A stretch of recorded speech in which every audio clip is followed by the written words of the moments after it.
A man in an expensive suit, drenched by the rain, is kneeling on the sidewalk in front of a small Brooklyn bakery. The display windows are still empty, but a sign reads, "Emily's dreams coming soon."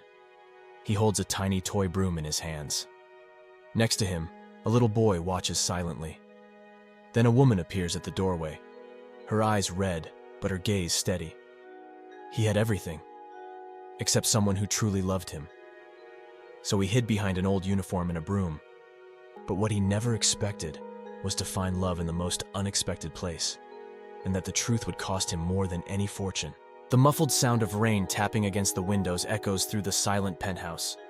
In the center of the room, a sharply dressed man stares out at the city. Jonathan Blake, 34, heir to a billion-dollar tech empire. Handsome and well-groomed, yet the exhaustion in his eyes betrays a heavy soul. Sign the contract, invest another 80 million, smile for the cameras, and come home completely empty, he mutters, tightening his tie like it's a noose. Jonathan isn't just rich, he's a brand. The media adores him, women desire him, men envy him, but no one truly knows him. He walks to the library and opens a hidden compartment behind the shelves.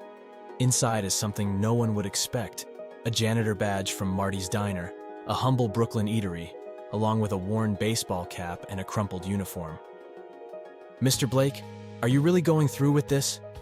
asks Michael, his personal assistant, months ago. "Yes.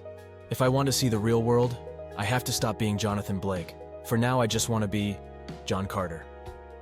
Dressed like any regular worker, Jonathan walks among graffiti, honking cars, and street vendors. His once Italian shoes are replaced by worn sneakers. He quietly enters the diner through the back door and is handed a mop. Marty, the diner's owner, calls out from the counter, "Welcome to the real world, John.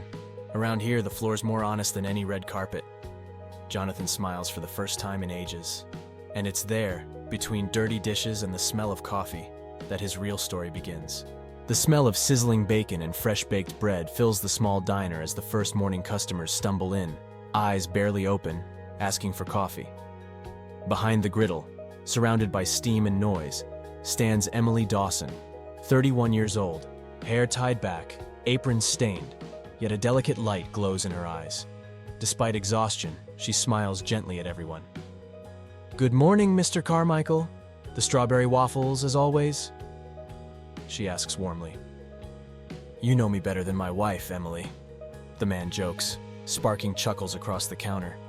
But behind that smile hides something heavier, a tiredness that doesn't come from work alone. On break, Emily sits on a small wooden bench beside a rusty locker. She checks her phone and sees an overdue bill, then a message from her lawyer. "We need to talk about Noah's custody." She exhales deeply, her eyes water, but she quickly wipes her face, pulls herself together, and heads back to the kitchen. At the end of her shift, a child bursts in through the diner's back door. It's Noah, her 6-year-old son, wearing a Spider-Man backpack and a smile big enough to brighten the whole room. "Mom, I made a drawing of you today." She kneels down, grabs the scribbled paper, and hugs him tightly. "You're the only reason I keep going, my love." As she washes dishes, Emily notices the new janitor, John Carter, scrubbing the floor like a jeweler polishing gold. She walks over, friendly and curious. "First day here, huh?" "Yeah, still getting used to it." "Just don't try to figure out people's moods before coffee. Tip, bring some." They exchange a quick glance, a half smile, and return to their work. But something subtle sparks between them. Later that evening, Emily is baking muffins while the kitchen is nearly empty. John organizes cleaning supplies nearby. The radio plays an old song. She hums softly. He listens. "This one was my mom's favorite," she says, noticing his gaze. "She used to sing it when everything felt like it was falling apart. It made the world feel okay again." John just nods. He doesn't know what to say, but he's listening. And that's enough. Emily sits at the closed diner's counter with Noah. The two share a muffin. "Mom, when will we have our own bakery with Grandma's name?" She smiles, eyes glassy with tears. "Someday, my love. Someday." Across the room, Jonathan watches in silence. For the first time in a long while, he feels something real. The diner is nearly empty. dim yellow lights flicker gently, casting a warm, nostalgic glow. John Carter finishes wiping tables, occasionally glancing toward the back of the kitchen, where Emily is laughing with Noah, the little boy who waits for her every day after school. She laughs, even when the world seems determined to crush her. How does she do it? Emily catches his gaze and smiles softly. Jonathan quickly looks away, embarrassed, and pretends to scrub the counter harder. Days pass. Silent gestures begin to speak loudly between them. Monday, Emily leaves a cup of coffee by the sink with a sticky note. For those who clean everything with such care, you deserve a hot coffee. Wednesday, Jonathan leaves a handwritten note on the counter. This muffin recipe is amazing. If you want, I can do the dishes after. She reads it and smiles. And in that smile, there's a space only someone genuine could ever fill. Emily arrives later than usual. Her eyes are puffy, her shirt is stained. She's visibly shaken. Jonathan watches from a distance, hesitates, then slowly approaches. "Are you okay?" he asks gently. She hesitates for a second, then exhales deeply. "My ex showed up today. Said he's trying to get custody of Noah. He never cared before. But now that he knows I'm trying to open my own business..." She swallows her tears. Jonathan, unsure of what to say, simply offers her a clean cloth. She accepts it, and for the first time, holds his hand. "Thank you, John. You're different." If she knew who I really was, would she still say that? Later that evening, Emily hums softly as she closes the diner. Jonathan watches her from across the room. "You sing well." "Liar, but thanks," she replies, smiling for the first time all day. "Why are you still here, Emily? You could work anywhere." She looks at an old photo on the kitchen wall, her mother, also a cook, smiling behind the counter.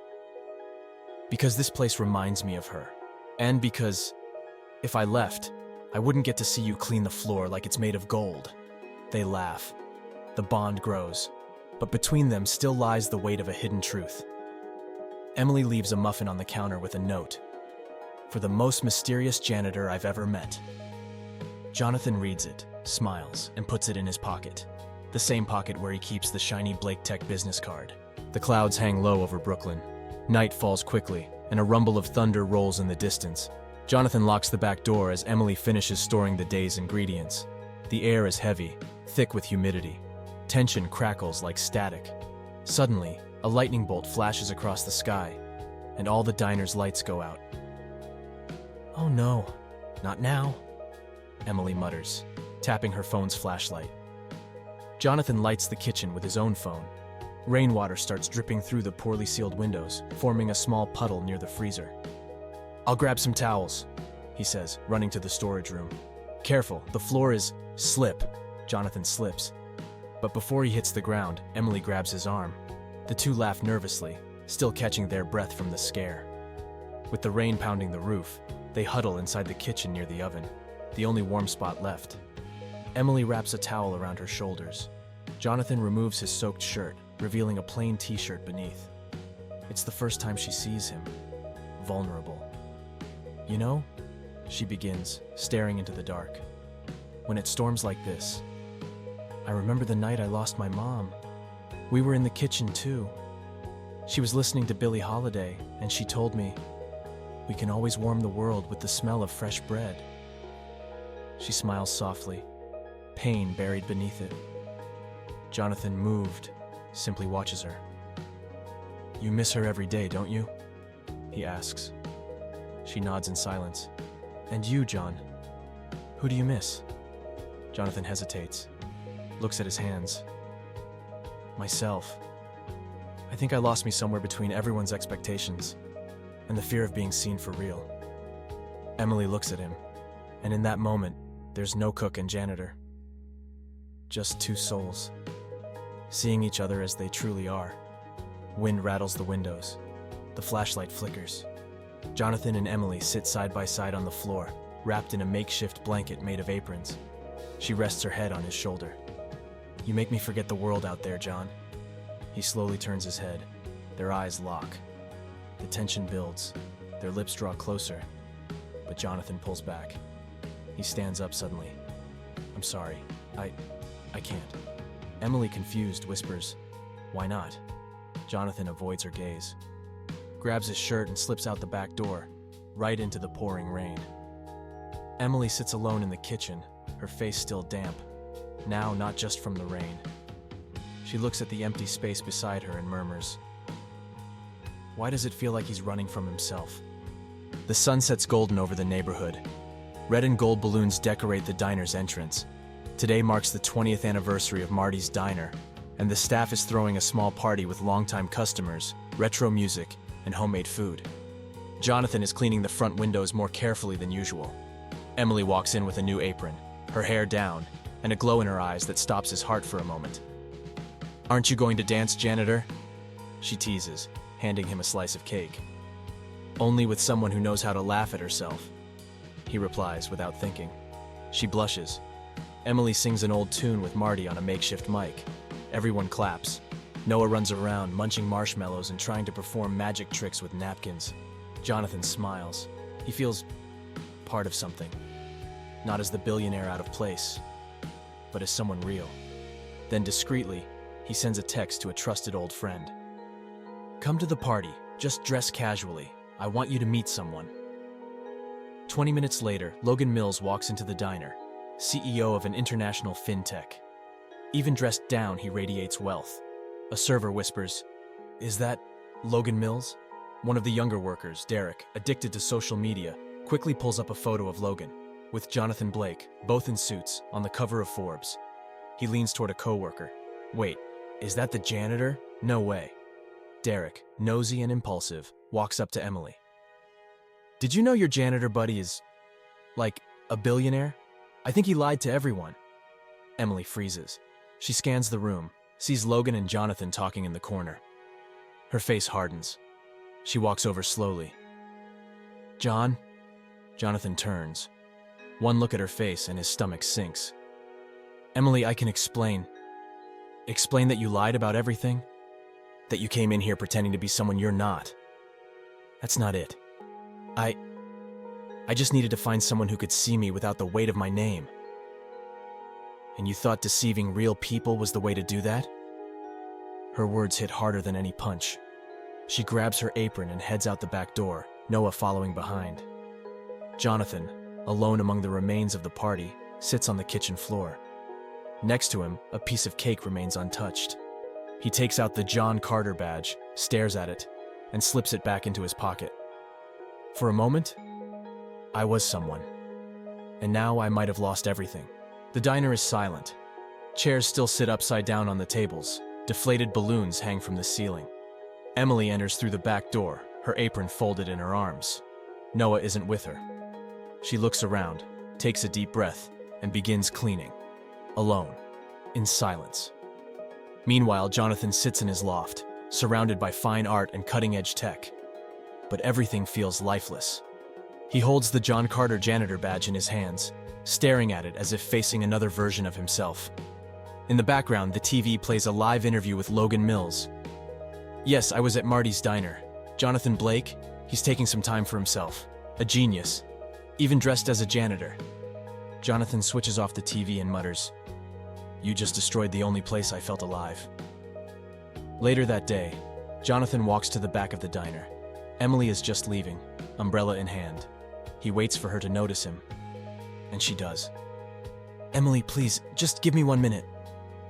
"You had weeks to be honest, Jonathan, whoever you are. I never lied about how I felt. I fell for you while cleaning floors, because there, no one saw me as a name or a number." Her eyes glisten, fighting back tears. "But you didn't trust me, and that's worse than any lie." She turns and walks away. Jonathan stands there, soaked in the rain, frozen. At home, Emily watches Noah sleeping. Next to him is a drawing of their dream bakery. She whispers, "Why does my heart still believe in him? After everything?"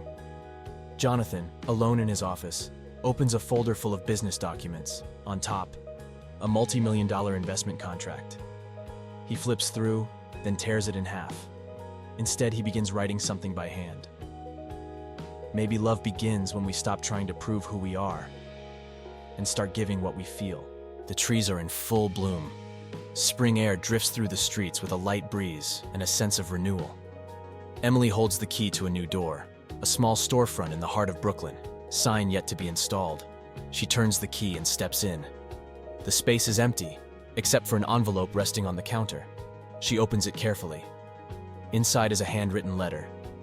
Emily, this is the exact amount you need to open the bakery you dreamed of.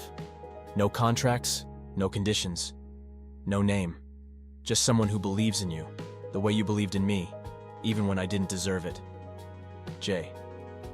Alongside the letter, a check with no name, but enough to cover renovations, supplies, and 6 months of rent. To soft background music, we see Emily and Noah painting walls, building shelves, testing recipes. Local friends help. Marty donates the old diner oven. The sign finally goes up. Emily's dreams breads, hugs, and hope. Customers trickle in, curious. The smell of fresh bread and cinnamon fills the air. Noah, wearing a tiny apron, helps cheerfully at the counter. Emily thanks everyone, overwhelmed with emotion. But her eyes seem to be searching for someone. At the end of the day, when nearly everyone has left, the bell above the door rings softly. Emily looks up. Jonathan stands there. No suit, no disguise, dressed simply. But in his hands, he holds a small toy broom. She walks to him slowly. You came back. This time, as myself. But if you want, I can still be your janitor. She smiles through tears. They look at each other for what feels like forever. Why did you do this? Because you saw me. Even before I could see myself. Emily gently holds his face in both hands. Noah runs up and wraps his arms around Jonathan's legs. He kneels and hugs the boy tightly. That night, the bakery is still glowing with warm light.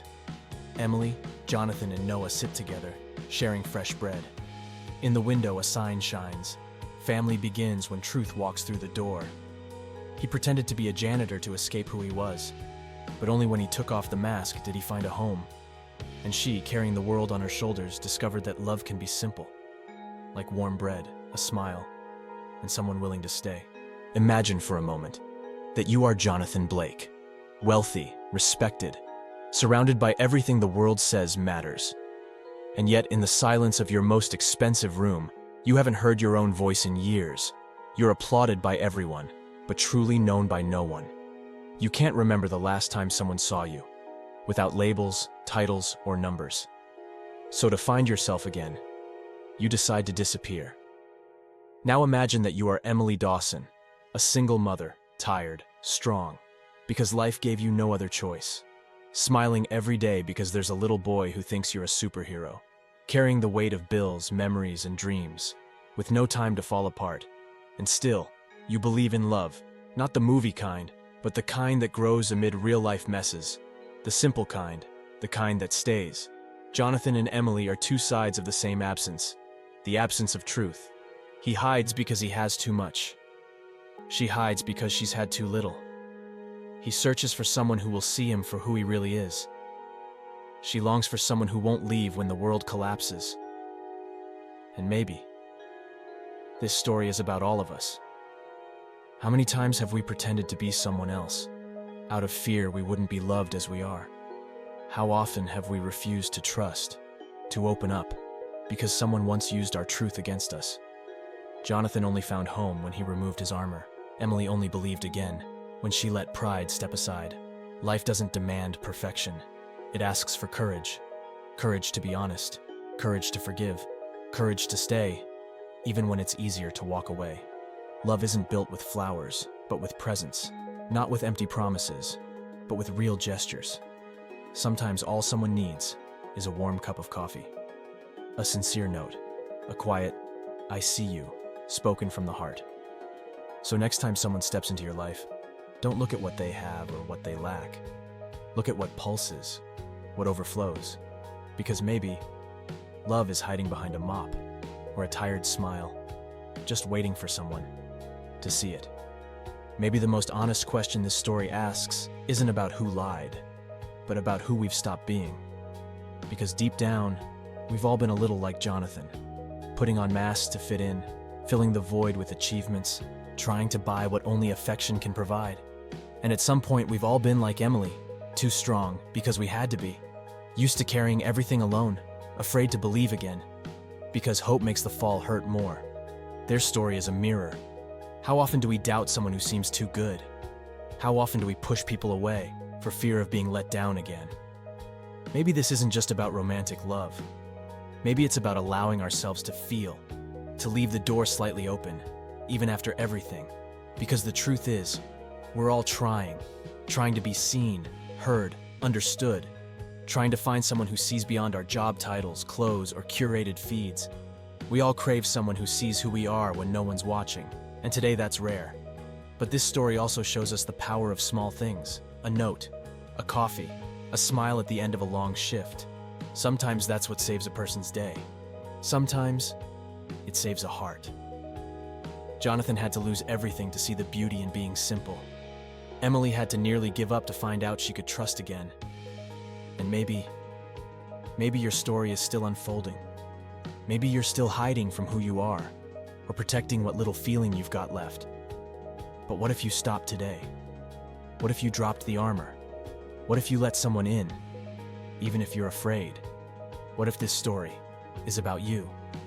What if from now on you start seeing others as people, not threats? What if you offer a coffee? What if you truly listen? What if we are the tired Emily, the lost Jonathan, but also the ones who finally find home? Maybe life is just waiting for you to lower your guard.